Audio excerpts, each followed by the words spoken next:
Awukahle manaka uzwana nobani? Ngizwana nale ndoda enye le ulo umkhuba. Nami futhi. Nawe mfowethu umfowethu. Ngibuza wonke umuntu lalela. Angithi nabo kufanele balikhulume iqiniso umfowethu lo omunye naye uzakwethu ngoba ngiyazwana naye futhi nawe iqiniso yilelo.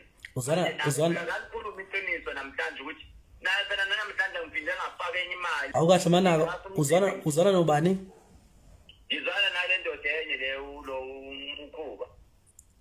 Nami futhi. Nawe mfowethu umfowethu.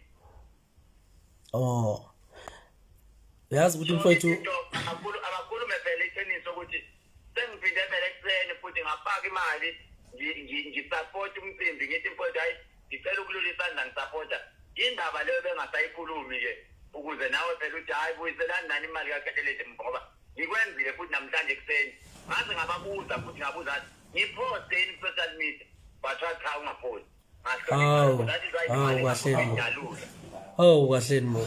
Uzobafakela imali nabo futhi. Ngibafakela imali ekuseni kodwa ngifuna ukuyidalula ukuthi imali ene futhi ngihlonipha igama lethi ungaposti kunye futhi engeke ngikusho. Mfowethu ngoba inhloso yami ukuthi ngibuze lokho bese kudlula nje ngenkulu inhlonipho ngoba ibingicasula ngempela lento futhi angifuni uyangazi mina mfowethu ngoba nje uthi uyangazi wazi mina impela ngqo mina ngifuna into engaqondile uyabo chitheke ishebo nje eli uyabo so ngoba uchaza mfowethu ukuthi ke uwenze kanjani angifuni size singene endabeni zabo ngathi manje kuphutshuka indaba bese kusolwa mina uyabo angiphutshuza indaba bengifuna bengiqonde nalento bengibuza ngiyabonga kakhulu mfowethu kulungile thank you yeah